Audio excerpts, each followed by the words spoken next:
नमस्कार दोस्तों, आज मैं 30 से MCQ क्वेश्चन लेके आए हैं और मैं यह दावा नहीं कर रहा हूं कि यही 30 प्रश्न आपके एग्ज़ाम में आने वाला है, लेकिन मैं यह 30 क्वेश्चन में से 5 से 6 प्रश्न आपके एग्ज़ाम में देखने को ज़रूर मिलेगा।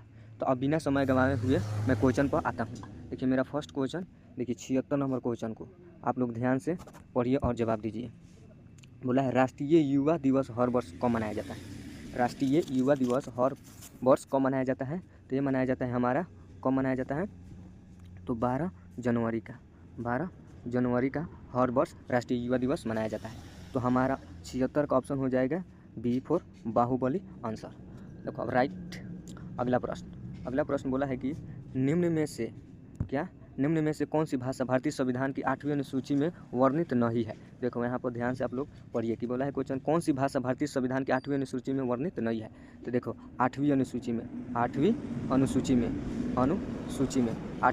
में वर्णित नहीं है। तो कौन सा है? तो हमारा कौन सा है? तो यह है अंग्रेजी भाषा 8वीं अनुसूची में वर्णित नहीं है। तो हमारा ऑप्शन हो जाएगा 77 का बी फॉर बाहुबली आंसर हो जाएगा। चलो अब अगला प्रश्न बोला है, डोगरी भाषा भारत के किस राज्य क्षेत्र में बोली जाती है? देखो डोगरी भाषा भारत के किस राज्य क्षेत्र में बोली जाती है? तो ये बोली जाती है जम्मू और कश्मीर प्रांत में ये दोनों में बोली जाती है। तो हमारा ऑप्शन हो जाएगा, तो हमारा ऑप्शन कौन सा हो जाएगा? इसका ऑप्शन हो जाएगा बी, 78 का बी फॉर बाहुबली आंसर हो जाएगा। चलो अगला प्रश्न 79। देखो 79 नंबर प्रश्न बोला, अरुणाचल प्रदेश कौन सी मुक्त क्षेत्रीय भाषा है? अरुणाचल प्रदेश की मुक्त भाषा क्या? अरुणाचल प्रदेश की क्षेत्रीय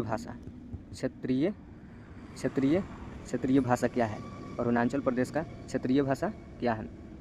तो ये है हमारा कौन सा? तो अंग्रेजी भाषा है। अरुणाचल प्रदेश की क्षेत्रीय भाषा अंग्रेजी होगा। तो हमारा ऑप्शन हो जाएगा 79 का डी बिल्कुल सही जवाब हो जाएगा। चलो अगला प्रश्न बहुत अच्छा क्वेश्चन है, इसका जवाब आप लोग जल्दी से बताइए। बोला है, भारतीय संविधान में राजभाषा किस अनुसूची में वर्णित है? राजभाषा किस अनुसूची में वर्णित है? तो देखो 5वीं अनुसूची है, 5वीं अनुसूची की 6वीं अनुसूची की 7वीं अनुसूची की 8वीं अनुसूची। तो देखो इसका आंसर हो जाएगा 8वीं अनुसूची में राष्ट्रीय भाषा रहती है। तो हमारा ऑप्शन हो जाएगा डी, 80 का डी बिल्कुल सही जवाब, राइट आंसर है। चलो अगला प्रश्न बोला है, अगला प्रश्न कि हल्दी घाटी पुरस्कार का संबंध किस क्षेत्र से है? हल्दी घाटी पुरस्कार का संबंध किस क्षेत्र से है? समाज सेवा, पर्यावरण संरक्षण, पत्रकारिता, राष्ट्रीय एकता।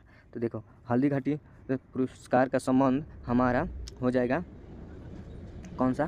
तो ये हो जाएगा हमारा पत्रकारिता से। तो हमारा 81 का option C for Bahubali answer हो जाएगा। चलो 82 नंबर प्रश्न पर आते हैं।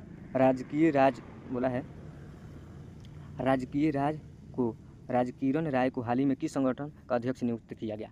तो इसका आंसर हो जाएगा भारतीय बैंक संघ का। इसका ऑप्शन डी फॉर आप लोग दरोगा बनिएगा। चलो अगला प्रश्न विश्व आयोडीन अलापता दिवस निम्न किस दिन मनाया जाता है? विश्व अलापता आयोडीन दिवस कब मनाया जाता है? तो ये मनाया जाता है 21 अक्टूबर को मनाया जाता है। तो इसका ऑप्शन हो जाएगा हमारा कौन सा? इसका ऑप्शन हो जाएगा बी, 83 का बी। चलो इस प्रश्न का जवाब आप लोग जल्दी से कमेंट में बताइए। और आप लोगों का अच्छा लग रहा है तो प्लीज़ एक बार लाइक कर दीजिए और इमोजी वाला लाइक कीजिए, ठीक है? इमोजी वाला लाइक कीजिए। चलो अब क्वेश्चन पाओ। बोला है नई विदेश व्यापार नीति किस तारीख से लागू हुआ? देखो ये क्वेश्चन मोस्ट इम्पोर्टेंट क्वेश्चन है कि नई विदेश नीति व्यापार किस तारीख के लागू हुआ? तो इसका ऑप्शन हो जाएगा 1 अप्रैल को। तो ऑप्शन हो जाएगा हमारा 84 का ए, इसका सही जवाब होगा। चलो अगला प्रश्न देखो 85 नंबर प्रश्न। हाल ही में किस देश ने सुपरसोनिक क्रूज मिसाइल का सफलतापूर्वक परीक्षण किया? देखो इस प्रश्न को आप लोग ध्यान से पहले पढ़ो। सुपरसोनिक क्रूज मिसाइल ब्रह्मोस का सफलतापूर्वक परीक्षण किया, कौन किया? भारत देश किया कि नेपाल देश की, पाकिस्तान किया कि बांग्लादेश? तो ये कौन सा देश किया? तो इस देश का नाम है, जो हम लोग रहते हैं भारत देश में वही है जो इसका परीक्षण किया। तो हमारा 85 का ए आंसर हो जाएगा। चलो अगला प्रश्न हालांकि निम्न में से कौन सा देश फेस स्कैन करने वाला पहला देश बन गया? Face scan, FAC face scan, face scan करने वाला पहला देश बन गया, कौन सा है? तो यह है हमारा सिंगापुर आंसर हो जाएगा। 86 का हो जाएगा सी, सिंगापुर। चलो अगला प्रश्न बोला कि अंतर्राष्ट्रीय गरीबी उन्मूलन दिवस निम्न में से किस दिन मनाया जाता है? अंतर्राष्ट्रीय गरीबी उन्मूलन दिवस किस दिन मनाया जाता है? तो ये मनाया जाता है 17 अक्टूबर को। तो हमारा ऑप्शन हो जाएगा डी के राइट आंसर। चलो अगला प्रश्न लाइक पुलिस स्मृति दिवस निम्न से किस दिन मनाया जाता है? पुलिस स्मृति दिवस किस दिन मनाया जाता है? देखो पुलिस स्मृति दिवस हम 21 अक्टूबर को मनाते हैं। चलो अगला प्रश्न ग्लोबल फायर पावर इंडेक्स 2021 में चौथा स्थान में किस देश ने प्राप्त किया? बांग्लादेश। बताओ बांग्लादेश किया कि नेपाल किया कि रूस किया कि भारत किया? तो ये कौन सा देश किया? तो भारत देश किया। कौन सा देश? तो भारत देश किया। तो हमारा ऑप्शन हो जाएगा डी, हो जाएगा। चलो अगला प्रश्न 90 नंबर प्रश्न गुजरात सरकार ने हाल ही में ड्रैगन फ्रूट का नाम बदलकर क्या रखने की घोषणा की? है तो इसका नाम रखा है कमलमल फ्रूट। तो हमारा ऑप्शन हो जाएगा सी, 90 का सी इसका सही जवाब होगा। चलो अब आते हैं क्वेश्चन नंबर। गणतंत्र दिवस परेड में फाइटर प्लेन उड़ाने वाली पहली महिला फाइटर निम्न से कौन बन जाएगी? कौन बनेगी? तो उसका नाम है भावना कांत आंसर हो जाएगा। चलो अगला प्रश्न है कि फिलिस्तीन ने कितने वर्ष के बाद 2021 में अपना पहला राष्ट्रीय चुनाव आयोजित करने के लिए तैयार किया?